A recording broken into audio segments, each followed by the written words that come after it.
According to research, 58% of workplace success is due to something called emotional intelligence. Not intelligence, emotional intelligence. That's according to all the experts who study this kind of thing, guys who specialize in workplace dynamics. And yet, at the same time, it's very, very rare that people actually assess emotional intelligence when they promote managers to leadership positions. Yeah, that's right. And why is that? I mean, if business leaders know that management success is due, frankly, in large part to emotional intelligence, why wouldn't they spend the time and the money and the resources to help develop those leadership skills? That's what we're going to talk about today. We're excited. Welcome back to the Counter Mentor Leadership Podcast, episode number 42.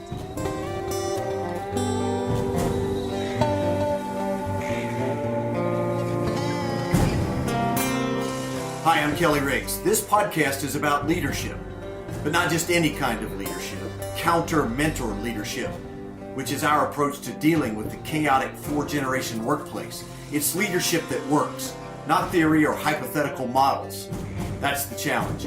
The workplace has changed dramatically, but the way managers lead has not.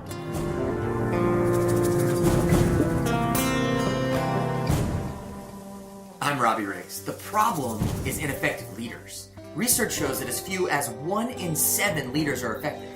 The purpose of this show is to make sure you're not part of the 86% of leaders who are failing. In a sarcastic kind of way, of course. Welcome to the podcast. By the way, if you'd like to read our book, Counter Mentor Leadership, How to Unlock the Potential of the Four-Generation Workplace, we'll tell you how to get a free hardcover copy at the end of the podcast.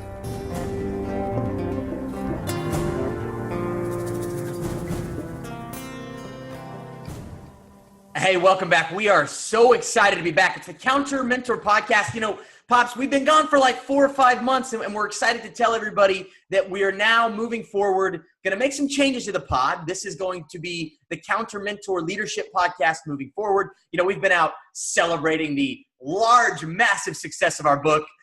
Okay, that's a little sarcastic. We've been out this summer, been crazy busy, but we're excited to get back and really get in. And in this next iteration of the podcast, Pops, we're going to dial into stuff that's going on in the world around us today and connect that back to what is going on in terms of leadership principles and how great leaders can learn things from what's going on in the world. Hey, we're still here, countermentors.com, still on Twitter, at Kelly Riggs, at Robby Riggs. Pops, what have you been doing all summer? Well, I gotta thank you, because I thought you were going to tell them the truth. I thought you were going to tell them that I had, because of my age, had worn out, needed a break, and needed to recover, and spent some time getting back in the groove. Never do that. I would never do that. Of course you wouldn't. No. Hey, the one thing that's not going away, even though we're resetting the podcast, the one thing that's not going away is the snarky, sarcastic sort of tone. And yet at the same time, really great takeaways, real practical leadership ideas. Thanks for joining us. I'm really excited about this one. The source of workplace failure you don't recognize. We write about it in the book, Robby. We talked a lot about emotional intelligence, how important it is to leaders. And yet, even though it's really important and all the research supports it, it doesn't get a lot of press inside. Yeah, okay. And to the people, if you're watching the video, we're so excited you join us on our website, countermentors.com. But a lot of you, we know, listen to this via podcast. So don't turn this off. A lot of you just heard emotional intelligence. You're like, oh my gosh, you're going to beat me to death with buzzwords. And I heard all about this EQ crap. No. Hang with us, because the Pops is right. So many of you fail. So many of you struggle as leaders, and you don't even know that this is at the heart of what it is. So Pops, from the jump, let's grab people immediately. What is EQ? What is emotional intelligence? Well, again, the experts like to throw around the buzzwords, and I guess EQ is clever because it's not emotional, or it's not intelligence, IQ, intelligence quotient. It's emotional quotient. Yeah, it's confusing. EQ, it's about the way you handle interpersonal relationships, beginning with self-awareness. We've often said, and we continue to say on a regular basis, listen, you can't be a successful leader without high self-awareness. You got to know the things about yourself that are strong and weak and how to manage around them and through them. So self-awareness is a big deal, but hey, there's other pieces, 2 very significant parts: emotional regulation. What that means is regulating your emotional response to things that happen in the workplace, Robby. And we've seen, well, let's just get personal. I'm one of those guys that didn't do that very well. I was wondering if you were going to go there. Yeah, I mean, I was a shoot. It's not necessarily your natural strength. No, it's not. I mean, I was a shoot the messenger kind of guy, which I really didn't mean to be that guy. It's just, you've heard about guys that wear their emotions on their sleeves. Oh, you always know where he stands. Yeah, well, come to find out, sometimes that's not such a good thing. And then the third thing that we talk about of real importance is empathy, the ability to understand people, to know how they are feeling at any particular time, and to understand that, incorporate that into the way you interact with them. Most leaders, especially us old bosses, us old boomers, we don't really care how you feel, dude. Do your job. No, that's right. For, right? No, that's right. That's right. So for everyone who wants the dictionary definition, emotional intelligence is the ability to perceive emotions, access and generate emotions as to assist thought, to understand them. Oh my gosh, I just fell asleep. Basically, it's knowing yourself and knowing how to engage other people with your emotions, Pops. And there's two really, really huge names on this. You really just had to make that simple so millennials could understand it. Oh, that's exactly right. And I know you don't have your MBA like I do, so I was trying to keep it simple for you. Anytime I can work that in, that's going to happen. There's two. I still wish I would have spent $100,000 on an MBA. That means it's someday. There's two key voices on this that we want to bring up before we really dive into this conversation. The first one is Daniel Goleman. He is really the pioneer of this. He wrote an article in 1998 called "What Makes a Leader," and this is really where things got defined. These terms: empathy, self-regulation, self-motivation, social skills. These things that you've heard, those are all attributed to him, and everything that you hear now is going to be some derivative of that. The other one that we love is Travis Bradberry. His book, Emotional Intelligence 2.0, is awesome. And again, a really simple, I would use the word consumable. You would make fun of me for that, but that's neither here nor there. A really consumable way to understand emotional intelligence. And so, Pops, the reason we wanted to bring this up is in 2018, there are so many outstanding examples of how not to use your emotional intelligence. I mean, how to just completely throw it out the window. We're not political on this podcast, but our president doesn't often engage brain, it seems like, when he goes on his 3 a.m. Twitter binges.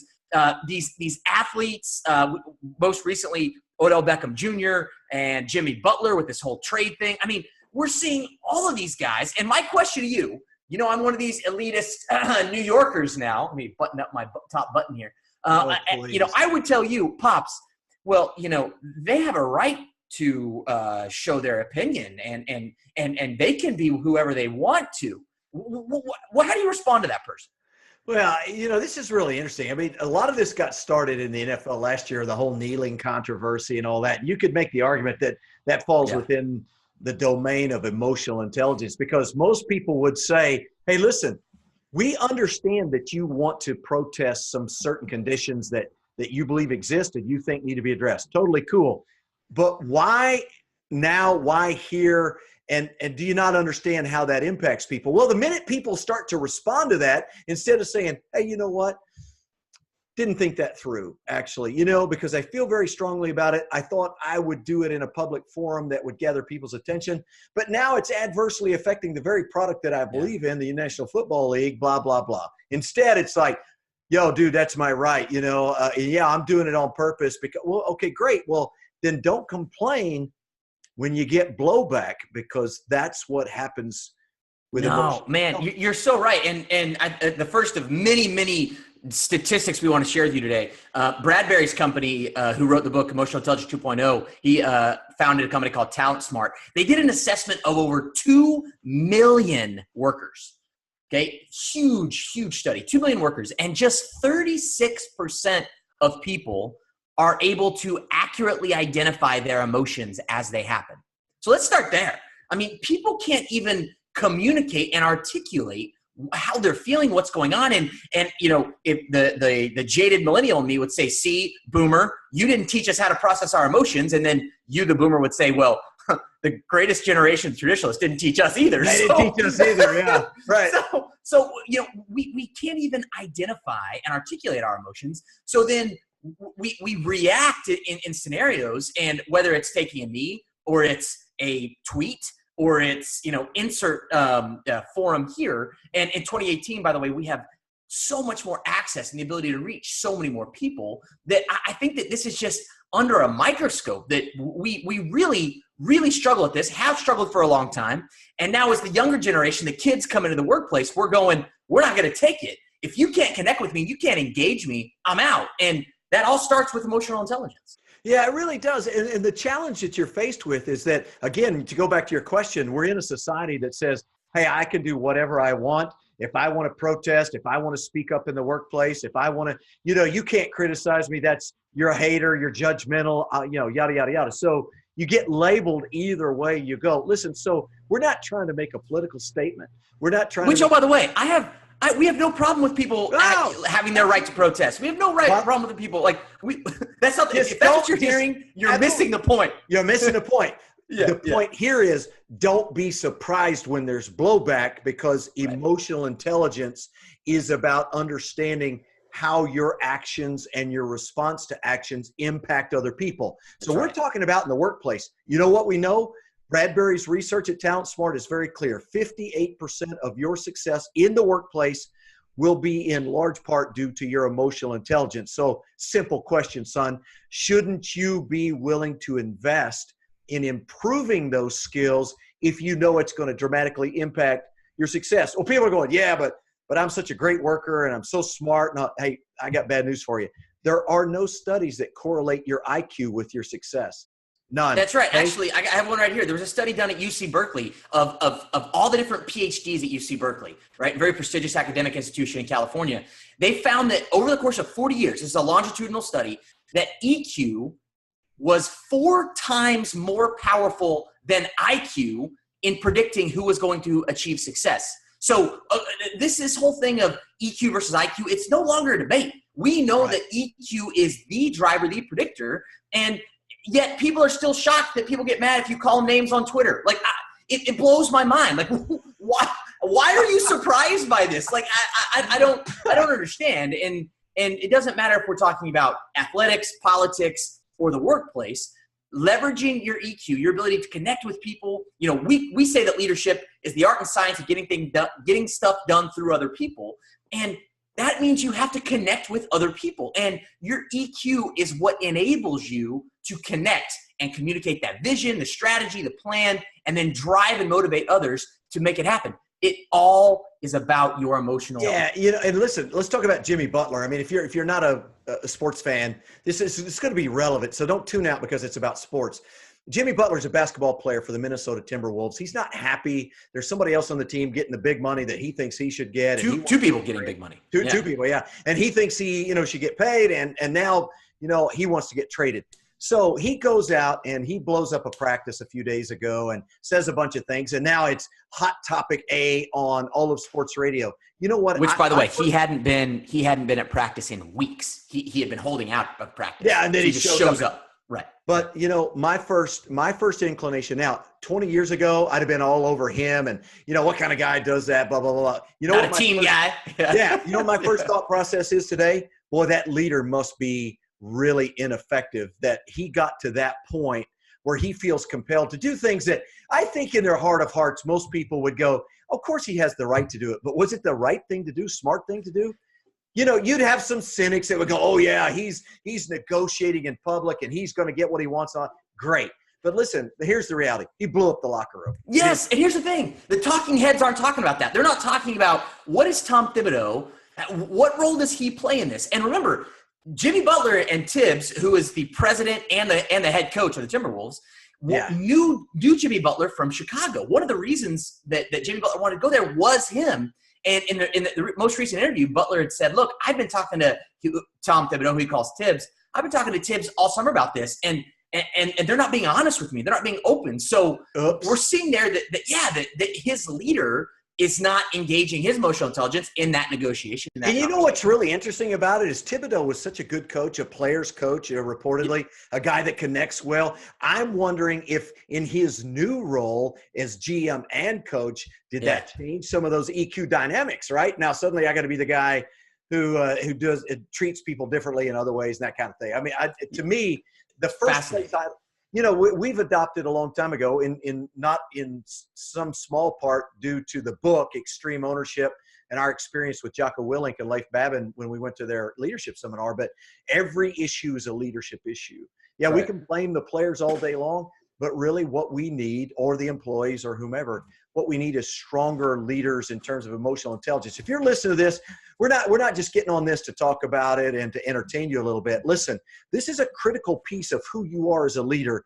You're going to be far more effective in engaging your employees if you're good with emotional intelligence.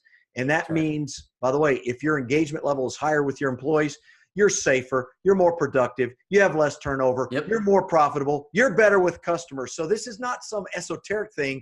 You really do need to be better with your employees in terms of emotional intelligence. So let's get really tactical for a moment. So people listening or watching are going, okay, great. You've said emotional intelligence 434 times. I still don't really get what it is. So this is, how do you react when something bad happens? How do you react to your people in a meeting? Do you lean back and roll your eyes? Do you give it, and throw the hands up and pound the desk? Do you yell and scream? Do you manipulate and cajole? Are you even aware that you do that stuff, right? Yes. That's the next task. Yeah. And I'd say, to me, that's like level 2 on emotional intelligence is, are you aware of what you're doing? And not only how it's perceived, but how it impacts.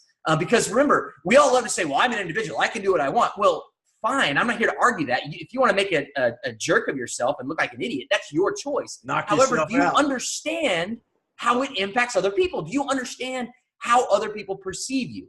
And so that's really where we want to, let's boil it down to those two things. How you react in situations, especially negative situations. And do you understand, are you aware of how you react and how you act, how it impacts other people? We can make it that tactical for the point of our discussion. And Pops, I want to transition the conversation slightly.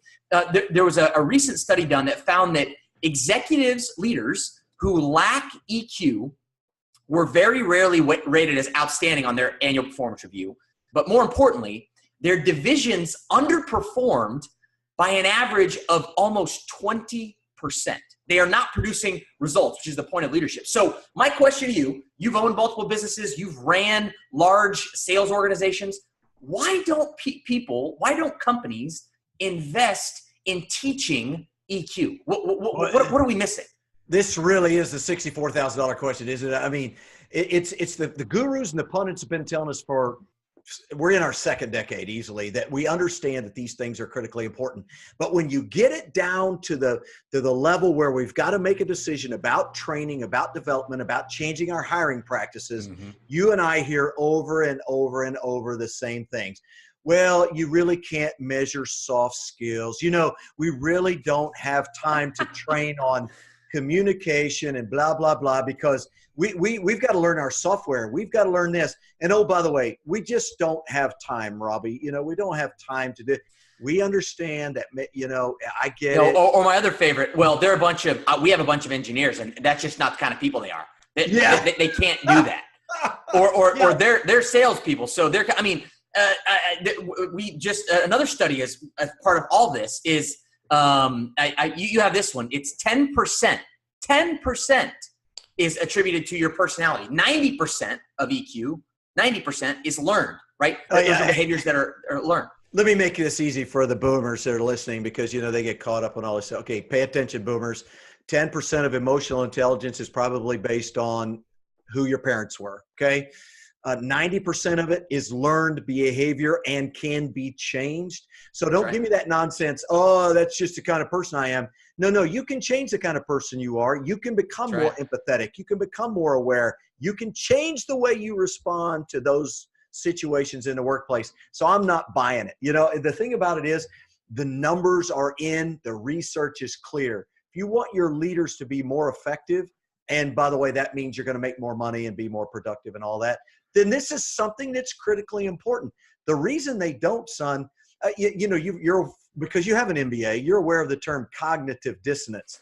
That's when you hold two different competing. I can't spell it, but whatever. Okay. But you know that you should be doing this for your leaders, but you don't. So what do? You justify it. We do self-justification. Oh, we don't have time. We don't have money. right. Baloney. You just don't believe in it enough. You don't understand the data well enough to make a change. So, yeah, you can actually, if you think about it long enough, son, I think you can create a competitive advantage by developing a leadership team that understands EQ and uses it to their advantage. By the way, spoiler alert, we're not talking about learning how to hold hands around the campfire and sing Kumbaya together, all right? We're not. We're talking about being better with people, and they are skills that you can learn.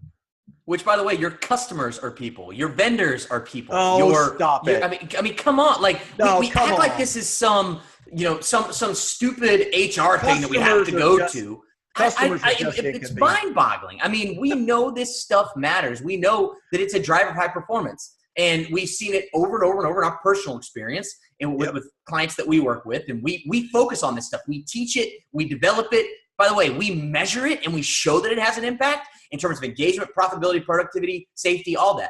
Right. So it's so relevant to today. And the first question you need to check out today is, why aren't you focused on it? Now, the second debate question, Pops, second part of this is a cynic would say, well, we're just now talking about all this emotional intelligence stuff because we have all these kids coming into the workplace and they don't have emotional intelligence. And now, of course, they're the problem, right? Everyone loves to blame, millennials loves to blame the kids. Well, my favorite piece of research for the show today. I think it's time to go to a break. I really do. I think we need to go to a break right here. Right, on the other side of the break, I'll share my research.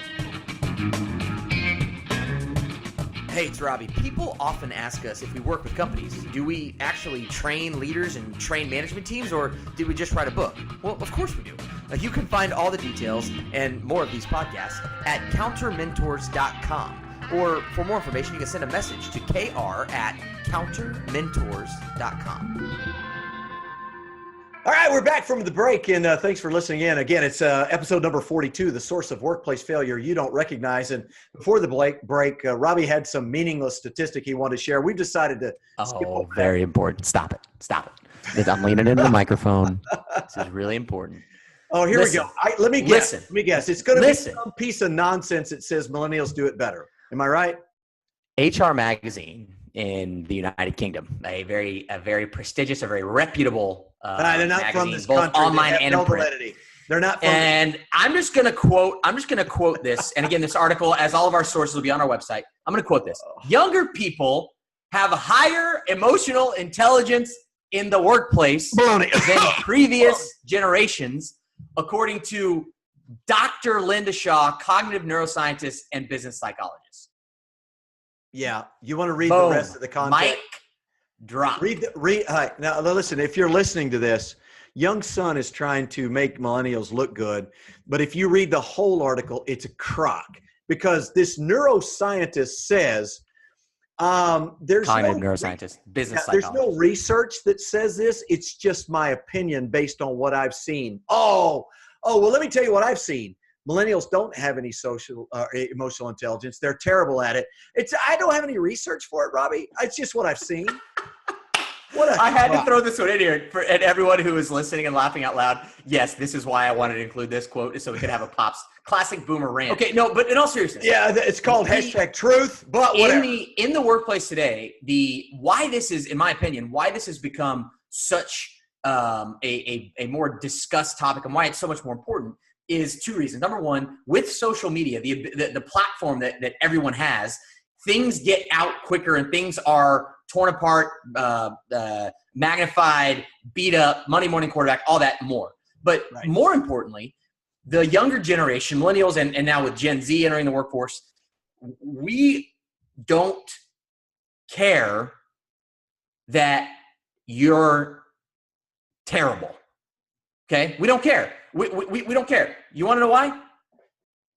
Okay, we do care. I was going to try, Pops. I was going to try to give you something there. I was going to try to give you a pat on the back and give you one. Where are you going with it? I can't do it. We don't want to put up with it. We won't put up with it. We will leave. Right. We will find something else because we have access that's never been around before. And so we will leave. So the boomer that's listening to this that always blames their team and it's like, my people suck and everyone I have sucks.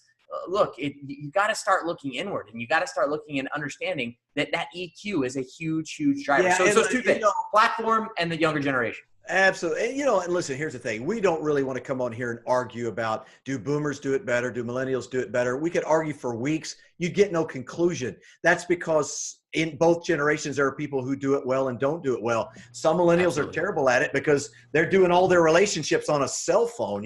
Some boomers are terrible at it because they were raised in households where you didn't even express emotion, much less in the workplace. I mean, give me a break.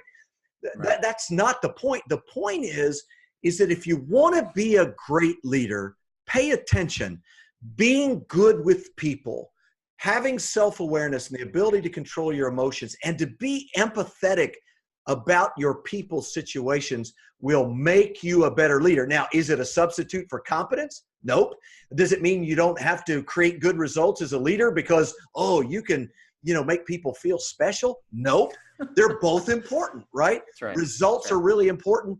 And so is a people focus. In fact, the data we have from over 60,000 survey results compiled in Harvard Business Review, we quoted this in our book, says that if you're really good with the results and really good with people, the chances you're a great leader are about 3 and 4. Yeah, it's important, both of them. No doubt.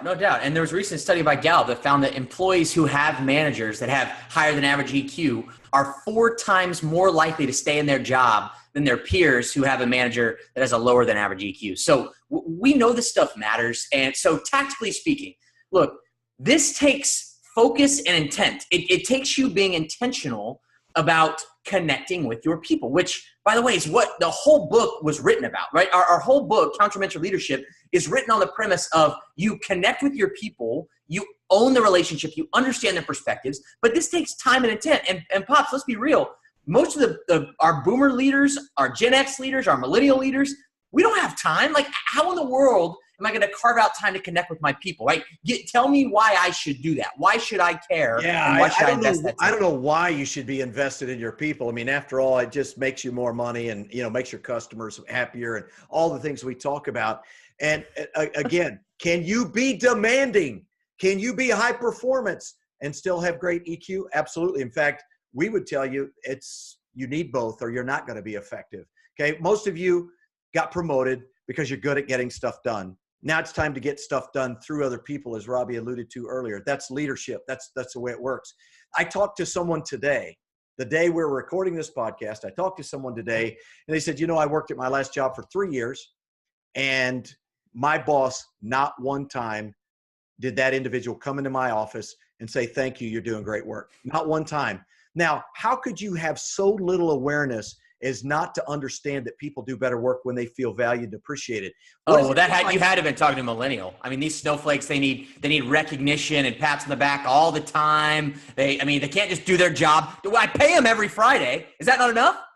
Yeah, it's so cliche and it's so not true. This person was fairly close to my age. I mean, they were an older employee. Certainly not a millennial. Very old. No, older. Oh, no, you're right. Sorry, older. Yeah. Let's get that right. So let's talk tactics. How do I improve my EQ in the workplace, Robby? You guys got me 58%, yada, yada, yada. I want to be better. I want to improve my emotional intelligence in the workplace. Tell me how.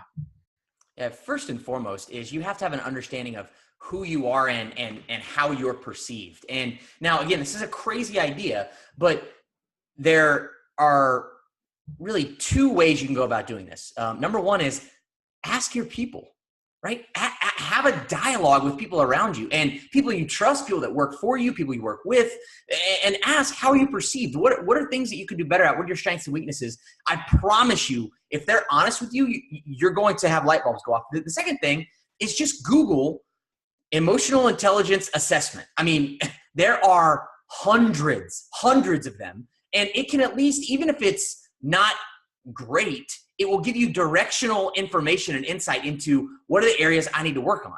Now, my personality, I know that I need to work on self-regulation. I unfortunately was cursed with having the Pops as my Pops. So that he passed that down to me. So yeah, but you got all the IQ to go with it, my man. You know what I'm saying? My gosh, here we go. So, but you have to first and foremost, you have to know thyself, right? That's number one. So for me, the first thing you got to do is you have to know who you are, what you're good at, what your strengths and weaknesses are. Ask your people and spend 10 minutes doing an assessment online to get directional insight. Yeah, let me add a little bit to that too. I mean, because most people are going to go, are you kidding me? I'm not going to go sit down with my people and ask them, hey, tell me about me. Are you nuts? Have you lost your mind? Listen, that's exactly what because why would you want to know what the people that you're trying to get stuff done through? You're being too right. logical. Sorry, I'm being crazy. But let me give you some insight. Just look at them and say, listen, I really want to be a better leader. I want to be more effective. I am convinced that if I'm a better leader, it'll be better for all the people that work for me. We'll produce better results. We'll have more fun here, right? It's not just that I want to create better results. Don't confuse the two. Part of being a great leader is creating those results. Part of it is creating a culture and an atmosphere where your people can thrive. You put all those pieces together, you'll be great. So you sit down and say, look, I really want to be a better leader. To do that, I need to better understand the things that I do well and I don't do well. I'm not trying to make you uncomfortable. Let me ask you two questions. Go back, think about it, write them down and send them to me in an email. That way we don't have to have that face-to-face. Here's what I'd like to know. Tell me what I do well. What are the things that I'm doing that I need to keep doing that really work and make you feel comfortable and you're doing your best work? And then turn it on its head. And I want to ask you this question. What are the things that you think I should quit doing, that I don't do well, that make you uncomfortable, that keep you from being great? All right, just go back, take those questions, and let me assure you of this. Listen, boomers, really important you say this part. I am not going to use this in any way in reprisal. I'm not going to try to get back at you. I'm not even going to try to defend myself. I just want to hear what you have to say. And listen, boomers, you need to keep your mouth shut, okay? Or millennial leaders. I don't care who you are. Yeah, it doesn't matter. Yeah. But you get the information. Critique is hard to get no matter what. Oh, yeah. But you know what? You don't get better until you know. So that's right. All right. That's right. That's right. You know, so let's close the pod here as we are coming up against time with we see every single day, whether, again, it's political, social, athletics, we see people that are engaging, especially in social media, in ways that they're not engaging their EQ. We want to be clear. We're big proponents of the Second Amendment. We believe everyone has the right. I mean, like, you can say what you want to say, do what you want to do. That's your choice. What we are strongly advocating is that each of you think critically about what you're going to say and how it's going to impact other people. Is what you're trying to accomplish going to get lost in how you say something or how you do something? That's emotional intelligence. That's engaging your EQ. So I would tell my boy Jimmy Butler, look, dude, you got to think about what outcome you want here and how you're tarnishing your own personal brand when you go off and reports get out about you going off on your teammates at a practice after you've been gone for 7 weeks. So engage brain, then drive. Yeah, I heard him on the radio today. He said something about, if one of my teammates come to me and say, hey, dude, you're way out of bounds, that was the wrong time and place. He goes, I would listen. I would absolutely listen. Okay. I have no problem with that. So I don't see a guy who's, just blatantly selfish. I just see a guy who's trying to get somebody to frustrated and angry, and he's all those things. And it's how you act in those moments that really give you insight into your level of EQ, right? Everybody can act great when everything's great. Yeah, no doubt about it. So let me close with this. I want to share something that a very dear friend of mine shared with me some years ago. I've never forgotten it. See, you can choose to act in any way that you want. That's what Robby said, all right? You can choose to blow up a locker room. You can choose to kneel in front of fans. You can choose to, By the way, when we say blow up, we mean like you personally blow up. We are not advocates of blowing anything up. Oh, yeah. You got to be real careful what you say anymore. That's right. But here's what the guy told me, and I really I think this is just so profound. He said, listen, you get to choose your decisions. You don't get to choose your consequences. So just understand that the decisions you make to decide to act in certain ways have consequences, and those consequences are not in your control. If you decide to act this way, it will have a certain set of consequences. If you decide to act this way, it'll have different consequences. Some will be positive, some will be adverse. You can't control those. And emotional intelligence is about considering the consequences before you make the decision.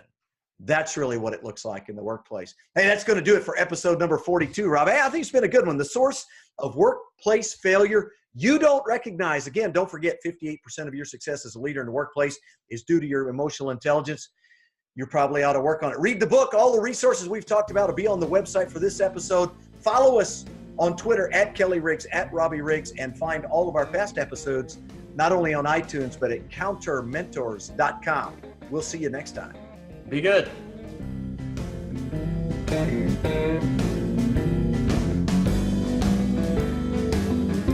Thanks for listening to the Counter Mentor Leadership Podcast.